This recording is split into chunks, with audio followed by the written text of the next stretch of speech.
Good evening, everyone.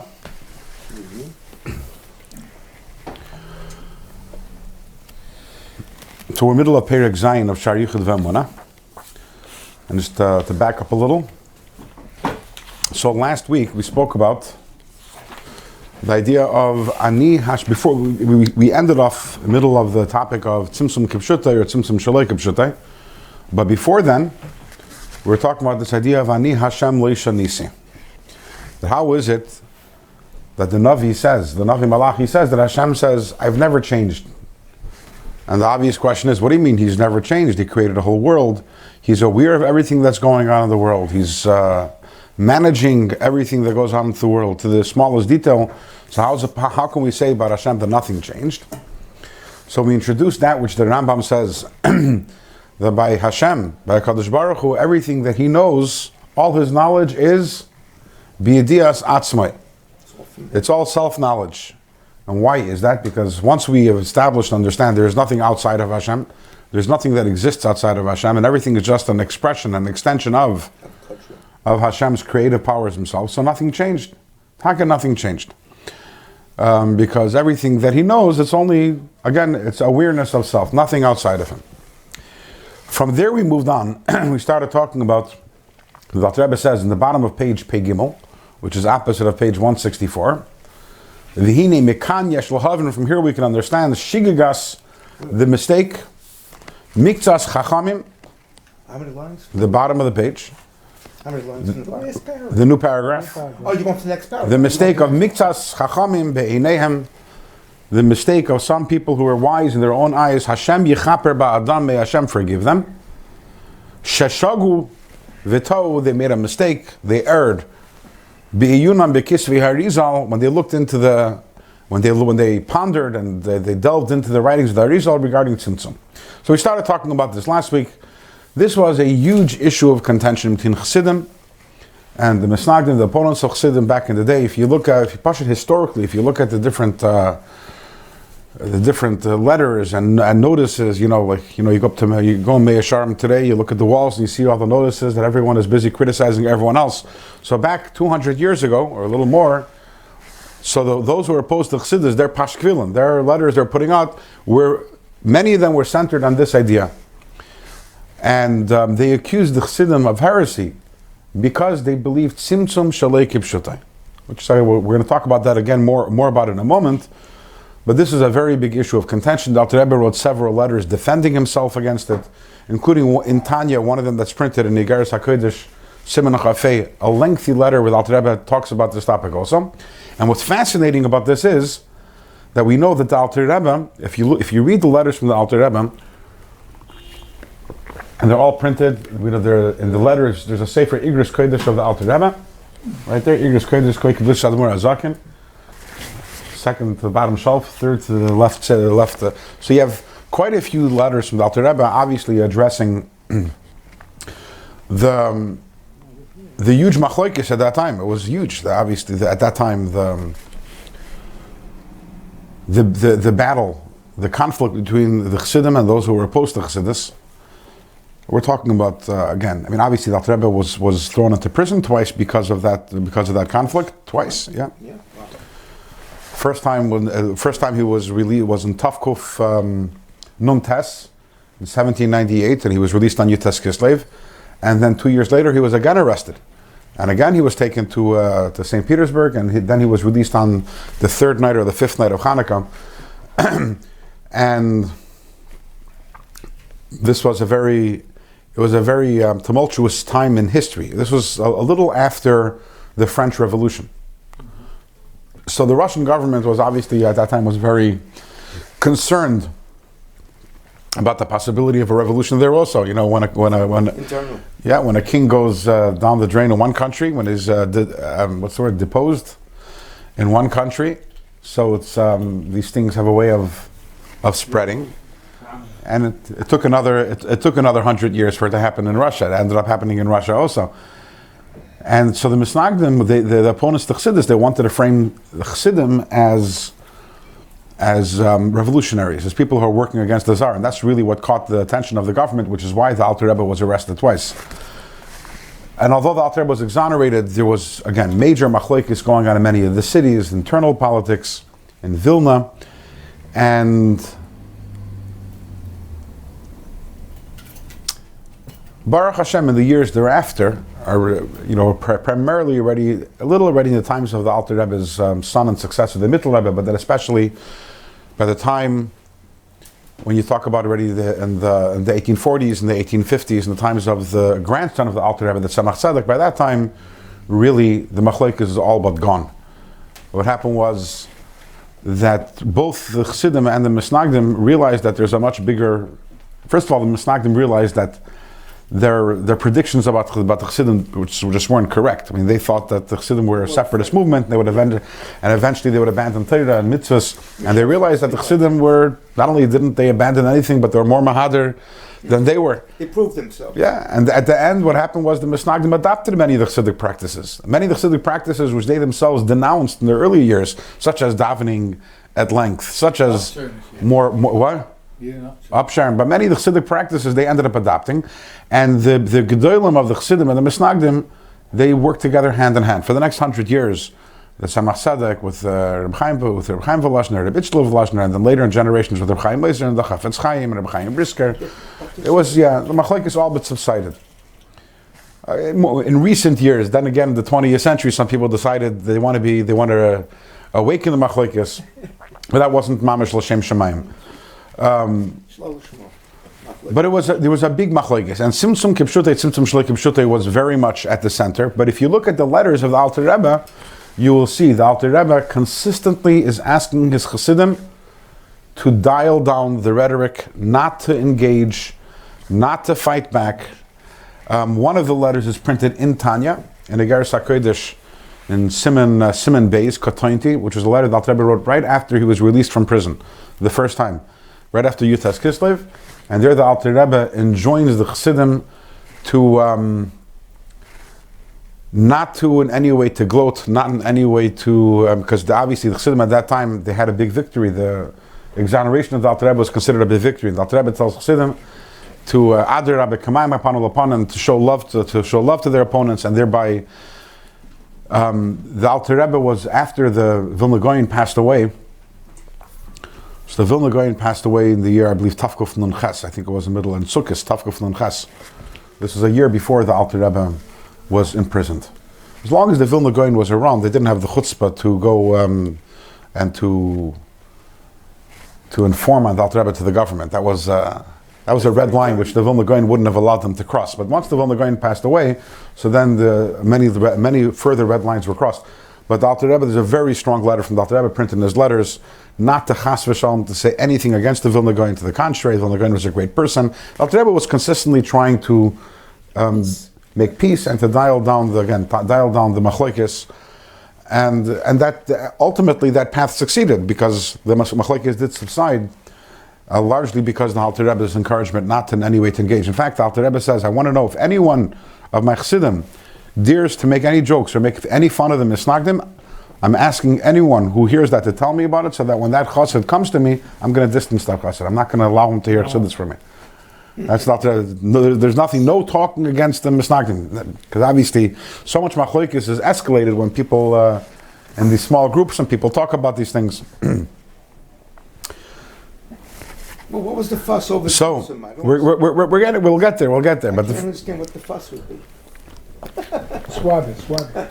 But in the manuscripts of Tanya, so this whole part of Tzimtzum Kipshutei, Tzimtzum Shlei Kipshutei is found over there. But when the Alter Rebbe published the Tanya, the Alter Rebbe took out this piece. This was not in the original Alter Rebbe. The Tanya was first published in 1796. This piece that we're about to learn does not exist in the published form of Tanya. It only emerges in published form for the first time in the Tanya that was printed in Tafrei Samach, which is in the year 1900. So again, Tanya was first printed in 1796. So from 1796 until 1900, all the editions of Tanya don't have this piece that we are about to learn. Although it does appear in we've discussed this many times, that originally the Alter Rebbe wrote the Tanya in manuscript form, and it was disseminated amongst the Chassidim in unofficial booklets. So over there, this piece does appear. But when the Alter Rebbe published it for the first 100 years of the publishing of Tanya, this piece didn't exist. And it's apparent that the Alter Rebbe took it out because he did not want to provoke and inflame the machlokes, because this was a big issue of contention. Only many, many years later, 100 years later, once the machlokes, as mentioned, had pretty much subsided, and there was no one, at that point, the debate whether tzimtzum kipshutei or tzimtzum shlei kipshutei was merely a scholarly debate, and it didn't have any more of the emotional baggage associated with it. No one was using it as a big issue, so then it was reinserted in Tanya. But this at that time was a very, very big issue. And as we mentioned last week, so the Vilna Gaon was the primary opponent of the Alter Rebbe in this issue, and the Vilna Gaon strongly felt that tzimtzum was kipshutei. And again, we're going to talk about that in a moment, what that means, but that means that the tzimtzum is literal. The Alter Rebbe felt otherwise. And also, as we mentioned last week, just in terms of the machlokes subsiding, the very fact that one of the most famous Talmidim, actually probably the most famous Talmud of the Vilna Gaon, Reb Chaim of Volozhin, largely agreed with the Alter Rebbe, disagreed with the Gra. And the Sefer Nefesh HaChaim, he agrees with the Alter Rebbe, although not 100%, but enough. In the major areas, Hitaka does agree with the Alter Rebbe. We're not going to get into the details of exactly the minutiae of where he disagreed. It's very interestingly, there's the Michtav Melio, Rav Dessler. So he studied Chassidus Chabad extensively. This was when he was in England. And there was a very great chassid back in the days, at that time, his name was Rabbi Yitzchak Horowitz, better known as Rabbi Itcha de Masman. He was a Lubavitcher chassid. He studied Chassidus and corresponded in Chassidus with Rav Dessler. And Rav Dessler, he studied the topic of Tzimtzum Kipshutei, Tzimtzum Shlei Kipshutei, and he felt that everyone really agrees on the topic. He felt that everyone really, there isn't really a machlokes. And Rabbi Itcha the Masmid himself, he wasn't well. He was well versed in the Alter Rebbe's opinion in the matter, but he wasn't well versed in all the Sfarim of all the Mukubalim and the Nefesh HaChaim, so he didn't really have what to answer. So Rav Dessler, there was a chassid who lived at that time in England. His name was Yerachmiel ben Yaminson. So he asked him his questions, and Yerachmiel ben Yaminson in 1939 he wrote his questions to the Rebbe.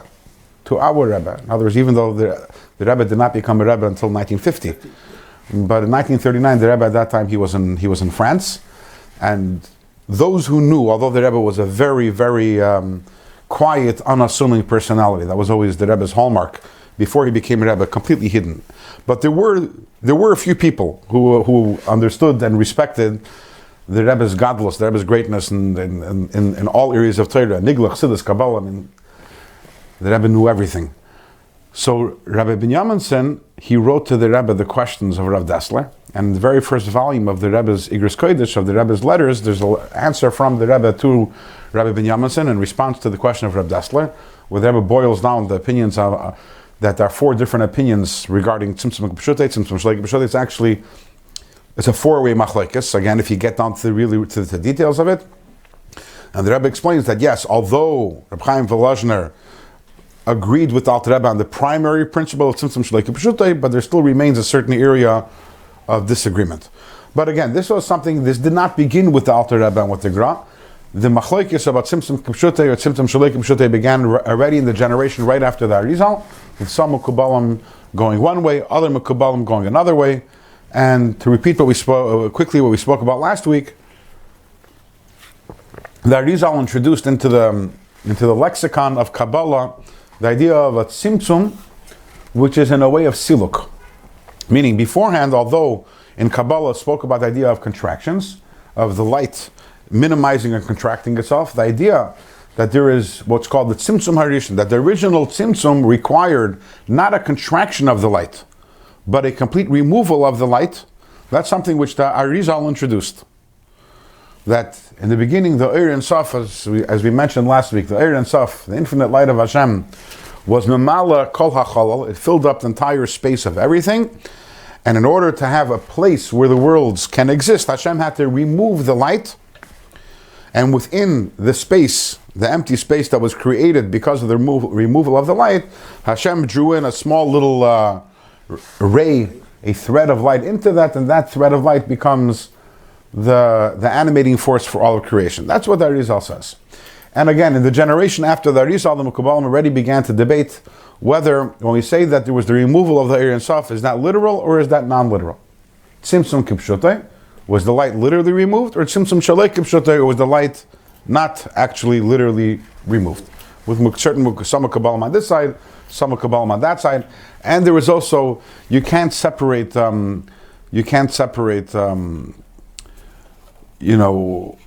philosophy from what's happening in the world. Shams Yitzvi also played a role in this because he had a certain opinion on the matter. So as soon as he has an opinion on the matter, so the whole thing also becomes somewhat politicized, with people accusing anyone who has a certain opinion for or against.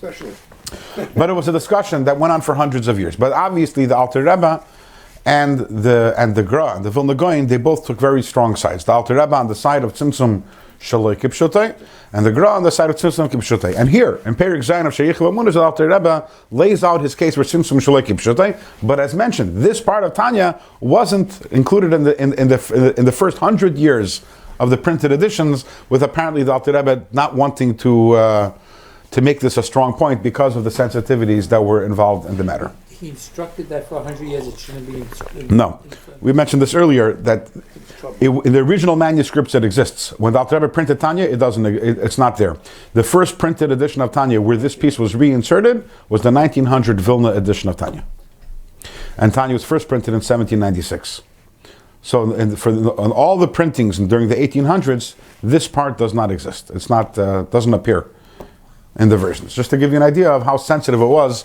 And I don't know, the Alter Rebbe, but as I mentioned, as the Machlokes subsided, the decision was made, I don't know by who, but the decision was made that it can be put back in, because it does appear again in the original manuscript of Shaar Vehaemunah. Wow. Yeah. But somebody made that, one of the Rebbes made the decision, I guess? I don't know. This was during the times of the Rebbe Rashab. 1900 was when the Rebbe Rashab was Rebbe. Was he directly involved in that decision? I don't know. I'm pretty sure he was involved heavily in that edition of Tanya. So it would make sense, but I can't say that for a fact. That's by the way, whenever we're holding a Tanya, we're holding a photocopy of that. That's the flagship edition of Tanya. So like the Tanyas that we have in front of us, they redid the print. It's a new print Tanya. But it's just like the Vilna Shas is although over the years there are many different versions, the Vilna Shas became pretty much everything we have today is, even though there were even today you have the Varsha Shas, I don't know, sometimes you'll bump into it, but the Almana Va'achim Ram, the printing press, the Ram printing press, they printed the Shas, and that became the gold standard. Not only the Shas, the Rambam, many other of the primary Svarim, they also printed the Tanya in 1900, and that all the Tanyas ever since have the same format, same Surah Sadaf, the same format as that 1900 edition, and that is the edition when this part was reinserted. So, to revisit what we spoke about last week, when we say Tzimtzum Kipshutei, again, we're first going to present the side, not of the Alter Rebbe, the side of those who say that Tzimtzum is literal, and we have to understand that when we say Tzimtzum is literal, even those who say that Tzimtzum is literal, they don't mean it literally. If you think that the Gra thought that Hashem, there was light and there was an actual space where there was light, and Hashem removed that light and now there remains a space where there is no light, Rahman al-Aslan, Chas v'Shalom, the Gra, who was a big Mekubal, he never thought ascribed such sort of physical characteristics of space and time to Hashem and to the Oyer and stuff. And obviously the Gra, even though he says that Tzimtzum is a literal, he doesn't mean, I guess, when you talk about literal, you have to have context, what literal means. I think I've mentioned this before. I believe I've mentioned this before to give you a little of an idea that in the city of Dvinsk in the early 20th century, there were two great Rabbanim. I don't know why the city of Dvinsk, which was a relatively small, obscure city, if not for the fact that the Or Sameach and the Ragat Shavar were both Rabbanim there, I don't know if anyone here would ever even have heard of the city of Dvinsk. But it was Zoiche to have two tremendous Rabbanim. You had the Or Sameach, who was the Litvisher Rav over there in the city, and then you had the Ragat Shavar, who was the Chassidisher Rav in the city. The Ragat Shavar was a Chabad Chassid. He wasn't. Didn't come necessarily from a Lubavitch family, but from a Chabad. He was a Chabad chassid, and eventually he became Lubavitch. What happened was, just a little history, that the Tzemach Tzedek, the third Rebbe of Lubavitch, he had 5 sons who became, or 4 sons. 4 sons who became, I think it was 4 sons who became Chabad Rebbes. He had 7 sons. One of them passed away during his lifetime, and one of them did not become a Rebbe. Interestingly, the one who did not become a Rebbe was the oldest son. The oldest son, who's the Rebbe's great-great-grandfather, his name is Rabbi Baruch Shalom, he did not become a Rebbe of all the sons. And one of them became a Rebbe, but not a Chabad Rebbe. One of them became a Rebbe in the Chernobyl. He married into the Chernobyl dynasty, and he became a Rebbe, but of the Chernobyl. Of the Chernobyl. So that he's not considered a Chabad Rebbe. What? What's the difference between Lubavitch and Chabad? You said. I'm getting there. The youngest son of the Tzemach Tzedek, his name was Reb Shmuel, and he's known as Rebbe Maharash, Mereno Harav Shmuel. So he was the youngest son, and he took over the Chassidus in the city of Lubavitch, where his father was. Because his father left a tzava, the Tzemach Tzedek left a tzava, that only the Rebbe Maharash should stay in Lubavitch and say Chassidus over there. So the Rebbe Maharash became the next Lubavitch Rebbe, and the other brothers, they went off to other cities. So you had one, the most famous one was Rabbi Yehuda Leib, who was a very great tzaddik, and he went off to the city of Kapust, and he became known as the Kapuster Rebbe. But he was Chabad. It was Chassidus Chabad. Chassidus Chabad. So Chabad then had multiple branches. You had in Babroisk, and you had in Liadi, and you had in Nezhin. So of the sons of the Tzemach Tzedek, many they went off to different cities, and then their children also. A lot of them divided up. So you had many different Chabad Chassidus, and like you have it today in many. But for example, how many Chernobyl you have Chassidus Chernobyl? How many Rebbes are there of Chernobyl? Of the Ruzhiner, how many Chassidus today are all from Ruzhin? And as many. What? You have many. So we have Chassidim today of all the other Chabad Chassidim. So what happened? But by the time, I think the last major Chabad Rebbe, non-Lubavitch, passed away in the early 1920s. Not Lubavitch. The last major Chabad Rebbe who wasn't Lubavitch passed away in the early 1920s. And what happened was that all the Chabad Chassidim who were of different branches, they all came back to Lubavitch because all the other Rebbes were gone. All the other Chabad Rebbes were gone. With no succession, no succeeders? Yeah, I'm not very familiar with the history, but the fact is that already once you got into the 1920s, there were no major Chabad Rebbes left. So from the Tzemach Tzedek passed away in 1866. So from 1866 till the early 1900s, you had multiple Chabad Chassidisim. But then around 1920, by that time it already finished, and all the Chabad Chassidim consolidated back under the Lubavitcher Rebbe at that time, who was the Frierdiker Rebbe.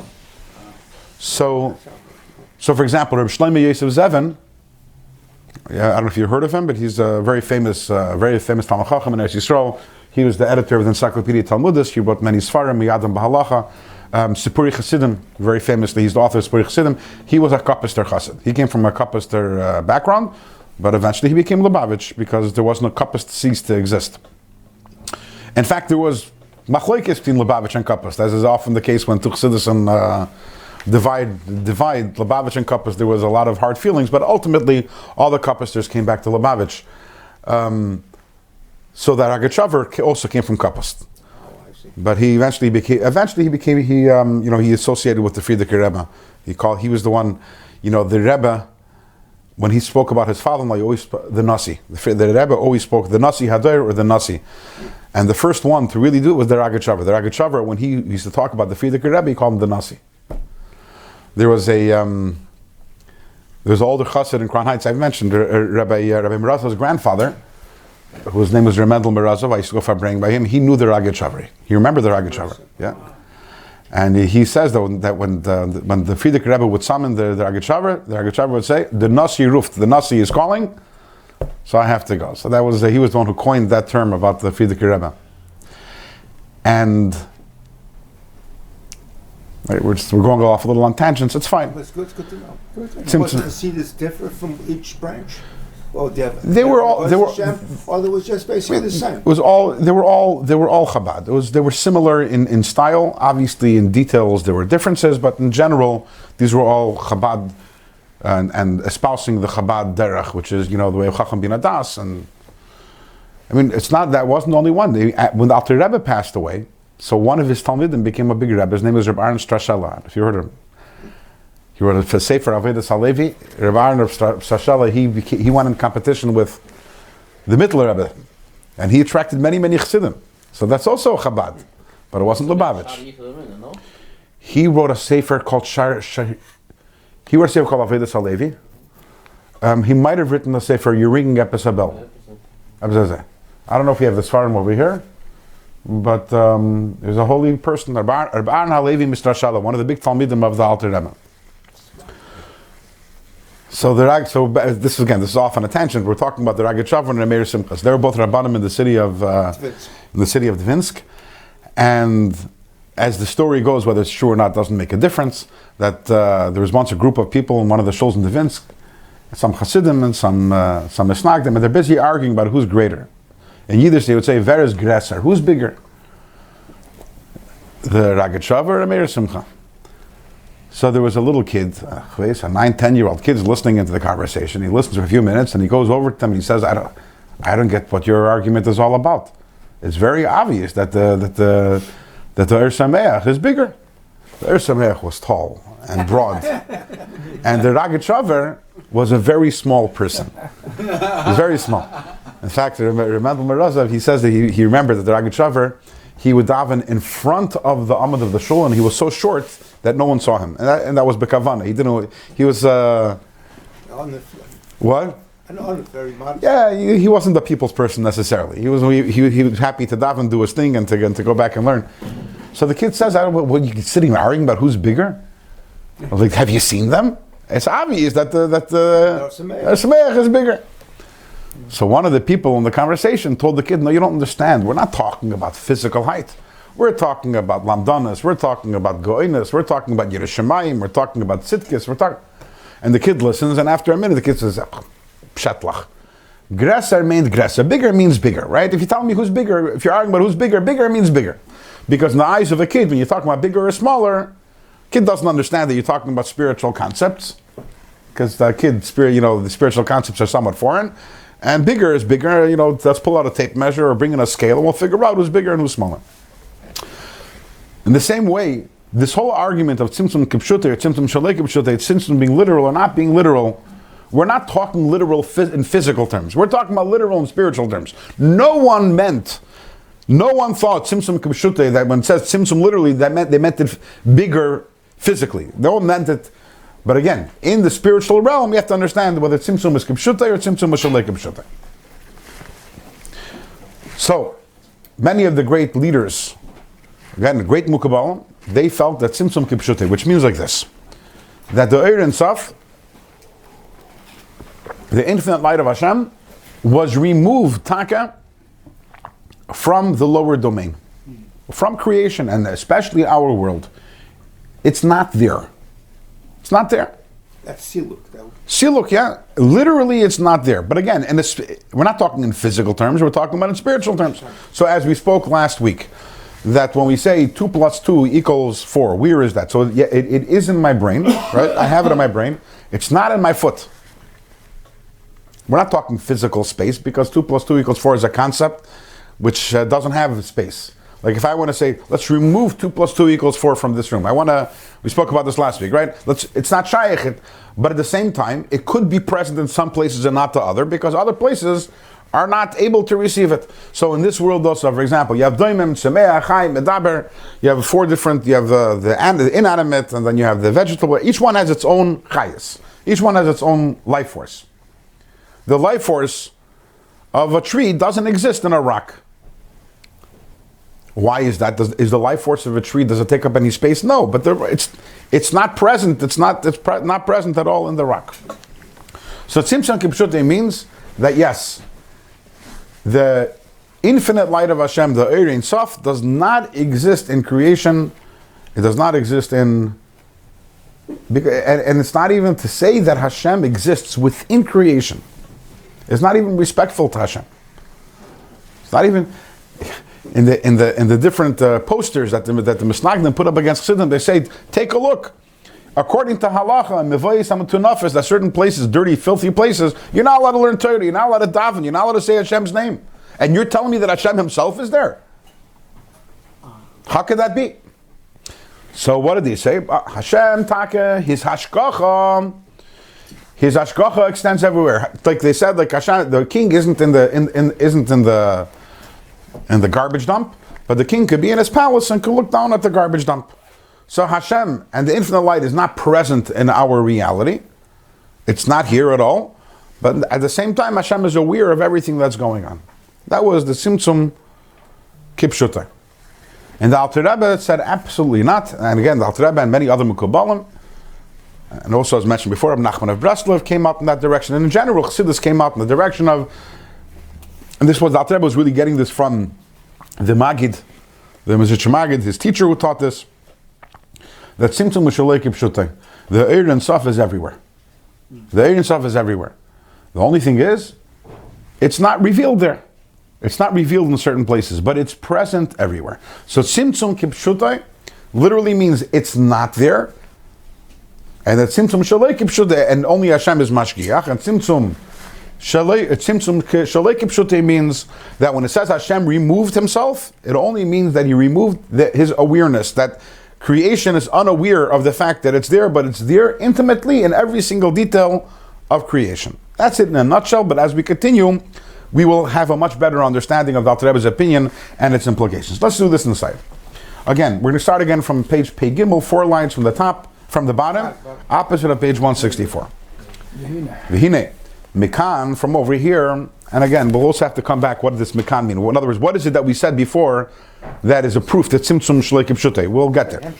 Mikan, Yeshlav, and from what we discussed earlier, we can understand the Shigagas, the mistake of Miktsas Chacham Beineim, some people who, with their own eyes, they felt themselves to be wise. Hashem Yechaper Ba'adam, may Hashem forgive them. Sheshagu V'ta'u, they made a mistake, they erred. Be'iyunam B'kisvei HaRizal, when they studied the writings of the Arizal. Vehaemunah Inyan Tzimtzum HaMuzkar Sham, and they understood the concept of Tzimtzum as explained there, Kipshutai. They understood it in a literal way, meaning Shakadosh Baruch Hu Silek Atzmei Mahus Echas V'Shalom Elam Haza. Hashem literally removed himself, his essence, from Elam Haza. Please note the Chas V'Shalom. In other words, Alter Rebbe, this is not a. Alter Rebbe is saying this with all full strength. Chas V'Shalom to say this. Rak Shemashgiach Milamayel, that Hashem only he watches from above. Bashkacha Pratis. Not only does he watch, not only does he Mashgiach, but Bashkacha Pratis. He pays attention to every single detail. Al Kol Yitzurim Kulam, that Hashem pays attention and watches over and directs all of the creations Asher B'Shamayim Mimal V'Ala Aretz Mitachas, which are in the heavens above and the earth below.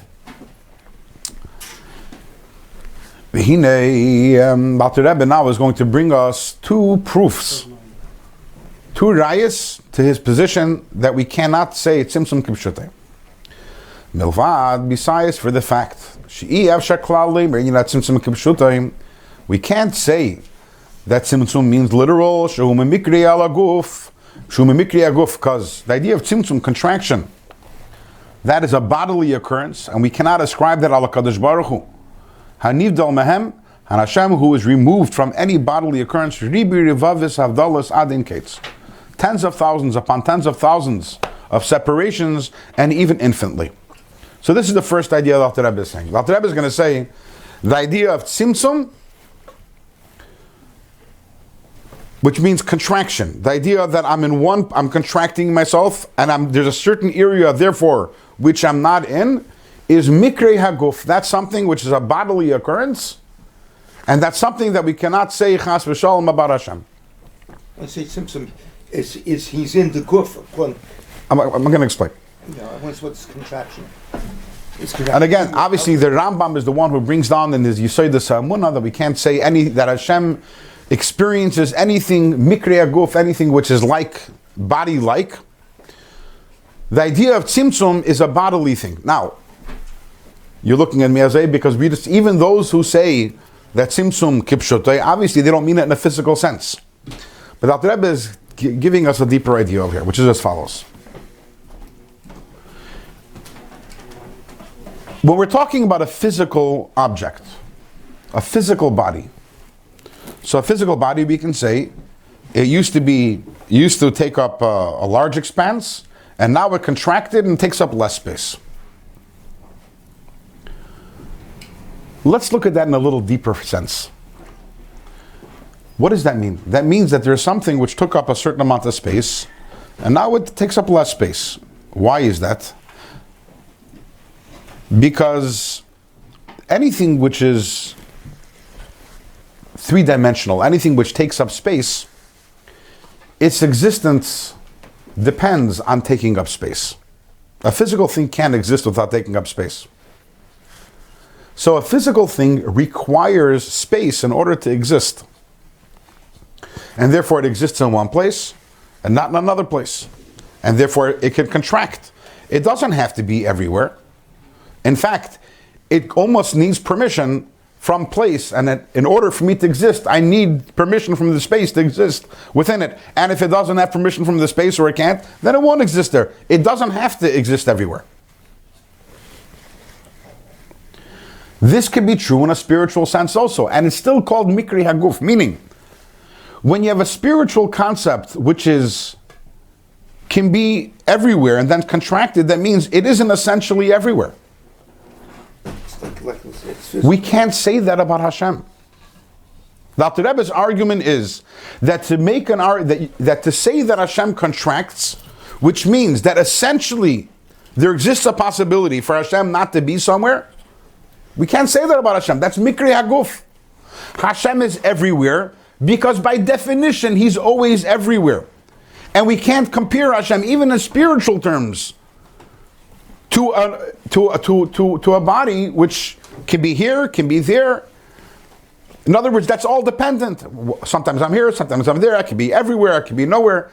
Hashem is by definition infinite and therefore everywhere always. The moment you say that there was a contraction of Hashem, you're comparing Hashem in a way to...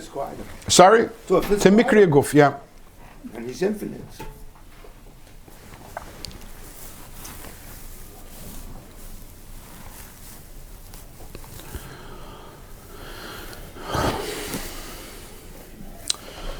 Everything that exists, let's leave the realm of the physical. Let's talk about the spiritual. Everything that exists requires a place.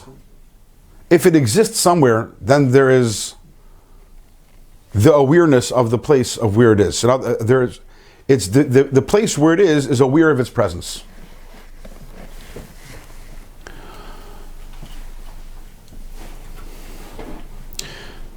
It requires... I have to do a tzimtzum over here to try to bring down these ideas over here. You were just saying if it exists, that means it only exists here, but it can't exist over there. And that's not, you can't apply to a spiritual entity, which is infinite. Let's leave this alone. Let's move on. Yeah. We're going to circle back around. The first idea that Alter Rebbe is saying is the concept of a contraction. The concept that something exists here and not there is mikri haguf, and we can't say that about Hashem. Hashem is essentially everywhere. Moreover, Alter Rebbe continues, Af gam zois, but moreover, le bedas yidaberu, their whole opinion is not with das. It's not with wisdom. Me'achar, because shehei maminim b'nei maminim, that these people who are saying Tzimtzum is, these people are saying that Tzimtzum is Kipshutai, they believe, these are believers. In other words, if you remember earlier on in Shaar Vehaemunah and Perek Beis, Alter Rebbe talks about those who are Koifrim, right? Haminim, the Minim and Koifrim, Hashgacha Pratis. These people were holy people. They're believers, and they believe Shakadosh Baruch Hu Yedei Kol HaYitzurim Shebe'olam Haza HaShafal. They believe that Hashem is aware of all the creations in this lowly world, umashgiach aleim, and is watching them and is directing them. Ve'al karchach, and we must say that in yidiyasi oisam meisifa b'yiribi v'chidush. This we talked about last week. How is it that Hashem's knowledge of everything that's going on doesn't add anything to Him? How can we say Ani Hashem Lishanisi, Hashem didn't change if He's aware of everything that's going on? Mipnei, as we discussed last week from the Rambam, Sheyedeya HaKoil B'Yediyas Atzmei, because Hashem is aware of everything from self-knowledge. And as we discussed last week, the Eibishter, his essence and his knowledge is all one. But if we're going to say Tzimtzum is Kipshuta, if we're going to say that the contraction, we say it literally, the Tzimtzum is literal, and therefore there is an area, again, not a physical area, but there is creation. Hashem is not present within creation. Rather, Hashem transcends creation and remains above creation and is merely aware of all creation. The problem with that is, if you're going to say that, then we can't say Ani Hashem Lishanisi, then we can't say Hashem didn't change. Then every time Hashem is aware of something, he is being aware of something which is outside of him. Outside of him, yeah. And if he's being aware of something which is outside of him, then we can't say Hashem didn't change. And we can't say Achdus Hashem. That's why this whole idea is brought down over here in Shaar Vehaemunah. We're talking about the unity of Hashem.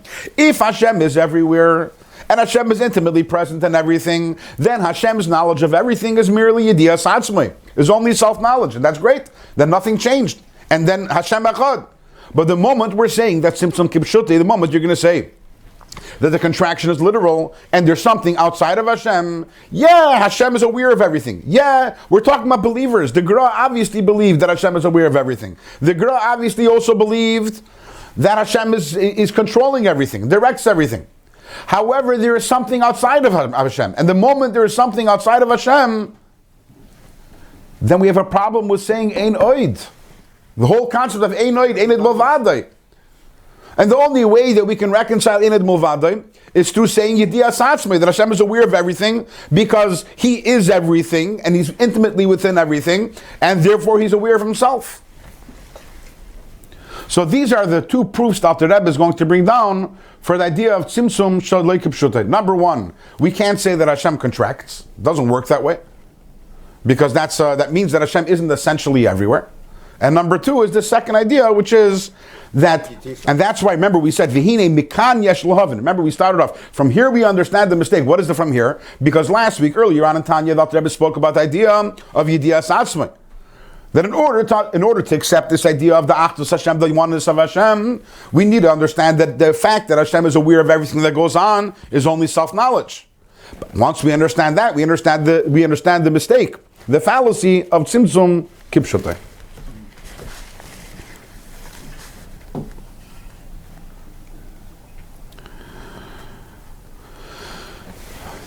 In this world, everything, if something is going to be present within something else, the second entity has to accept entity number one. Otherwise, it's not there. So if I teach you something, the only way that my wisdom will be within you is if you accept it. I don't mean if you accept it as in that you agree with what I'm saying, but if it resonates in your mind. If it doesn't resonate in your mind, it's not within you. In every you want to say, mashpia mikabel relationship that there is in this world, whatever it may be, in order for the mashpia, that which he's giving, to be present, it has to be accepted by the mikabel. It has to be accepted by the recipient. If it's not accepted by the recipient, it's not there.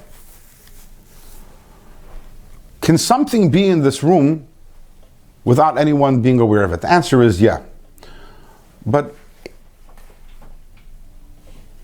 if my eyesight, let's use another example, if my eyesight doesn't catch you, can you say it's there in the world of sight, just my eyesight is no? Then it's not in my eye, it's not there. If I don't see it, then it doesn't exist in my world, it's not there. So everything in this world is dependent upon the other to receive it in order to be there. I can't be within another if it doesn't receive me.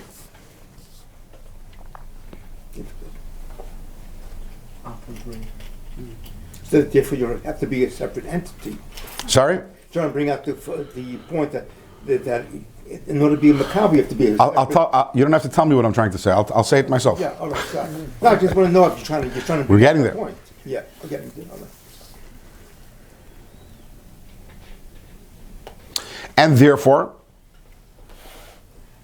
if I want to teach you something and I want it to be in your mind, I have to tailor it to your experience and to your intellect. Because if you don't accept it, it's not going to be in your mind. I can't just force it on you without you accepting it. So therefore I have to filter it, I have to take it a notch lower.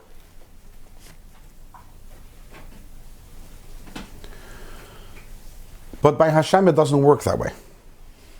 Hashem isn't present everywhere because he's accepted in that place. Hashem is present everywhere because by definition he's everywhere. That is what Ein Sof means. Ein Sof means he's not there because that place agreed to accept him. He's there because he's there. He's fully present over there, whether or not that place is aware of it, whether or not that place wants to accept it, which doesn't exist in any other place in the world. That I could tell you something and it's present, even if you're not aware of its presence, it's present. What do you mean? If you're not aware of it, how is it present? If you're not aware of it, then it doesn't exist in your awareness. By the Eibishter, what we're Simtzum Shalekim Pshutei means that Hashem is everywhere. Creation doesn't realize that because of the Shem Elikim, because of the Tzimtzum, because of the Hester. The Tzimtzum means that we're unaware of the reality. But Hashem is everywhere. And to say otherwise, the Alter Rebbe says, to say that Hashem isn't in a certain reality, in a certain place. Again, I don't mean a physical place, but there's a certain level where Hashem doesn't exist. What you're doing is you're saying that Hashem is similar to everything else in this world, which is only in a place where it can be received. The moment you say that something is only in a place where it can be received, you're limiting it.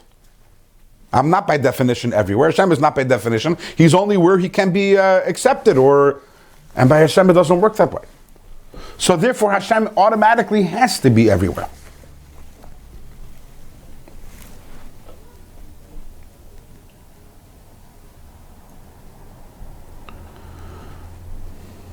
So why is there a big disparity from one person to another person if it's all Hashem? It's a projection of a Kadosh Baruch Hu. That's in terms of our awareness. But Tzimtzum Shleikim Pshutei means Hashem is by definition everywhere and it can't be otherwise. For two reasons. Number one, because the concept of being in one place, not another place, whenever you're in one place, not another place, it's because one place isn't hospitable to me. But Hashem isn't everywhere because places are hospitable to him. He's everywhere because by definition he's everywhere. And the second thing the Alter Rebbe says again is this idea: if there's some place where Hashem isn't, there's certain level of reality where Hashem doesn't exist, then what you're doing is then it's not Hashem Echad, because then Hashem is aware of it, and that awareness already is something which is in addition to his reality.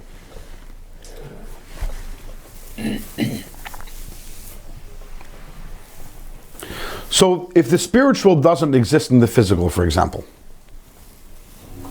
this table can't get 2 plus 2 equals 4. My head does get 2 plus 2 equals 4. Why is that? That means to say that where does 2 plus 2 equal 4 exist? Where does it exist?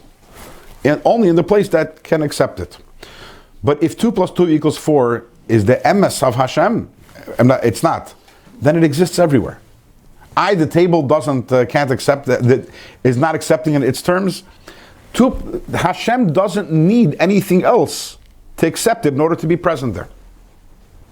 Everything in this world requires the recipient to acknowledge it, to appreciate it, and otherwise it's not there. But Hashem is everywhere. So why is the table not aware of it? So I'll give you an example.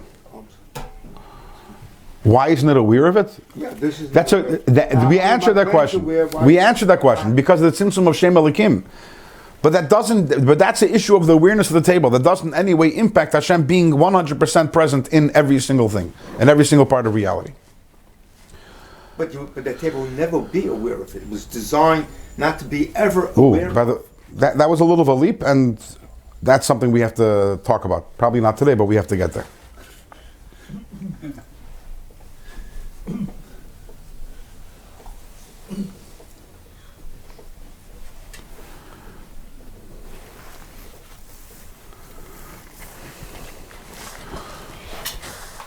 Secular law, I'll give you an example. Let's see if this example works.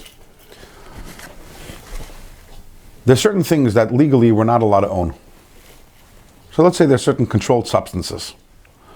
Let's say heroin. legally you're not allowed to own it. So let's say I go and I file a police report, and I say that I had an ounce of heroin and Reuven stole it from me, and I'm taking you to court, not criminal court, civil court. I want my heroin back, or pay me for it. So what's the court going to say?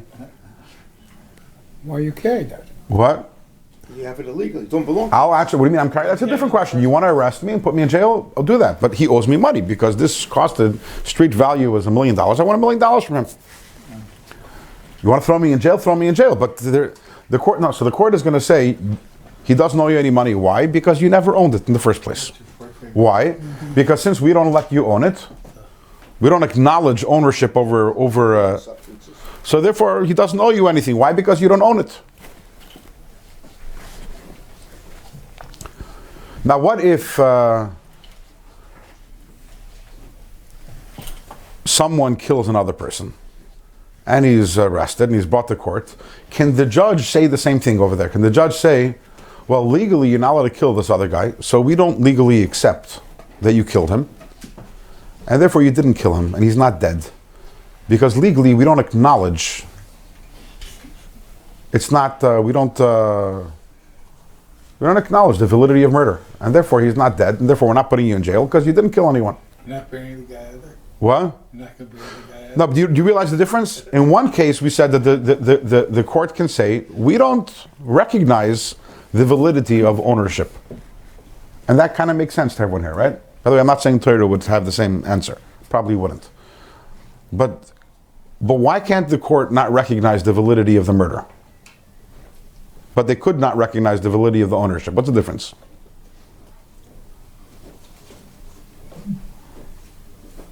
The answer is, ownership is a spiritual concept. There's nothing physical. If I own a place, I own my jacket. Is there something physical that connects this to me? No. As opposed to, it's a spiritual. I'm not getting into the whole content. So therefore, the spiritual law of the land can be imposed upon the spiritual reality of ownership. Life or death, someone killing someone, is a physical act. And therefore, the judge from Teitel tomorrow could say that my spiritual ideals and ideas and values don't allow for it. But you know what? The physical reality doesn't accept your spiritual values. And the Metzias is, the fact is, this guy is dead.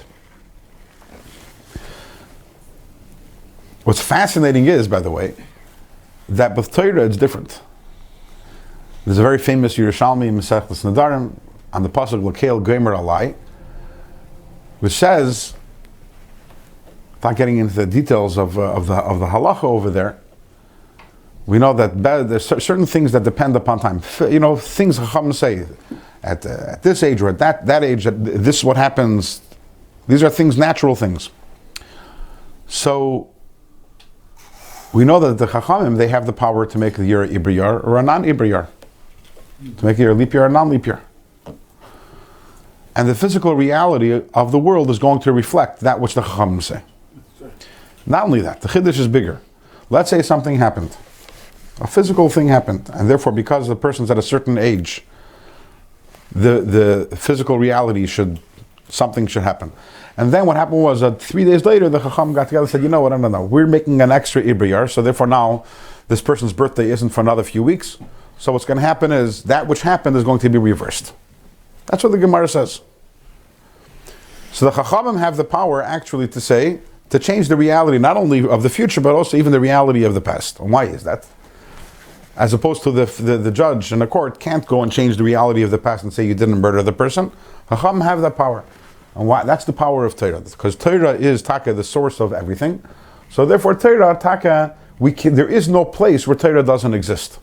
Torah exists in the physical, Torah exists in all times, in all places, and Torah can actually, whereas the secular law only exists in the realm of the spiritual and not in the realm of the physical.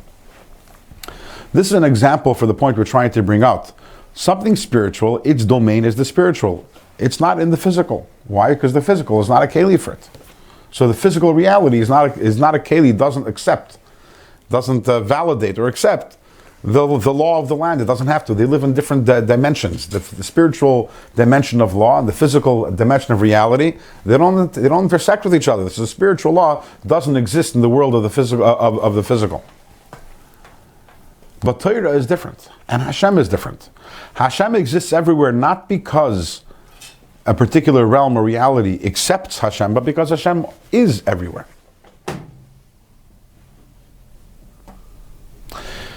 And we'll continue on this in Mirz Hashem next week, but I want to conclude with an idea related to this week's parsha, somewhat related to Asar B'Tevis, which we just observed, which is somewhat loosely related to what we're talking about over here.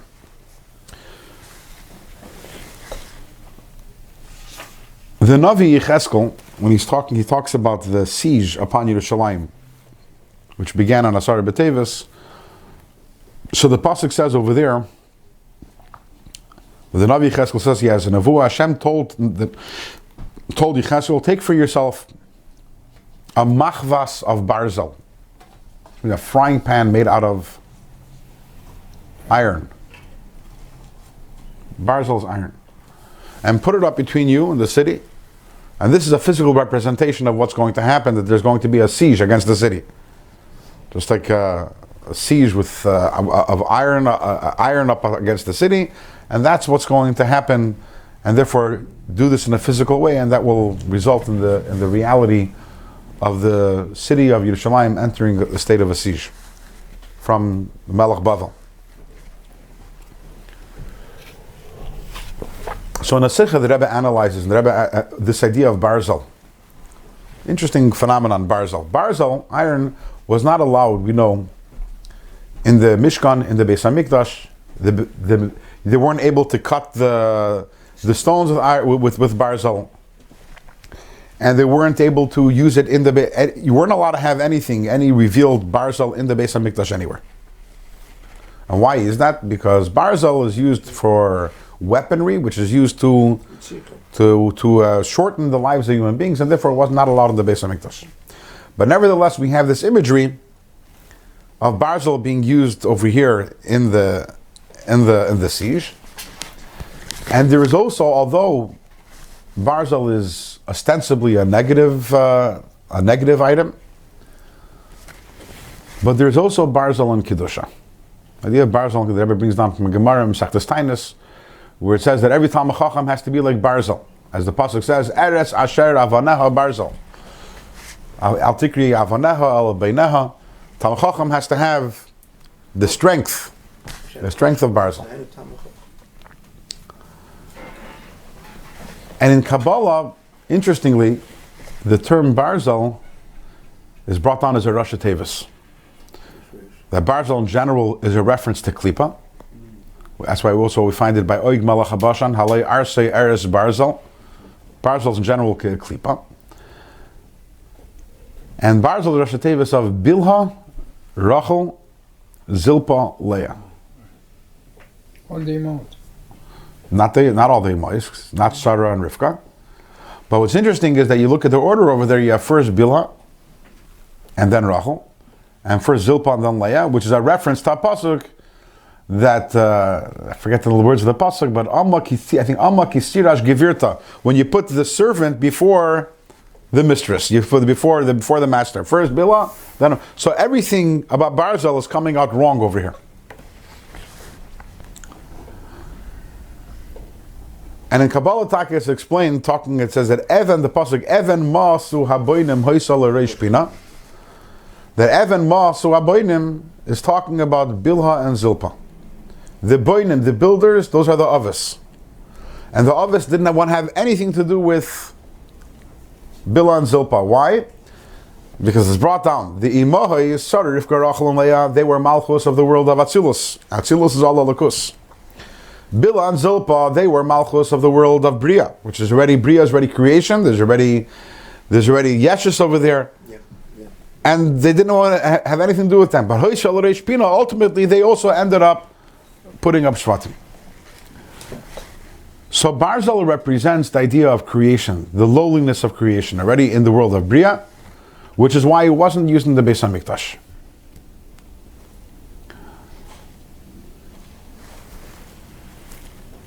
And nevertheless, the Rebbe says that in the Beis HaMikdash HaShlishi, not only will there be Barzel, but it's made of Barzel. The Rebbe actually points to Pasuk in Divrei Hayamim where it says that David HaMelech, he listed all the things that he prepared for the building of the Beis HaMikdash, and one of the items there is Barzel, and everyone asks, Barzel? And the Rebbe says that's where the Beis HaMikdash HaShlishi. The Beis HaMikdash HaShlishi will be Barzel.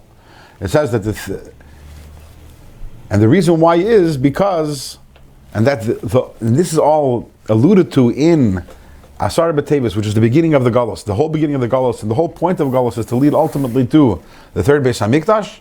We have the Barzel over there, the Barzel of Klippa, but eventually leading to the Barzel of Kedusha.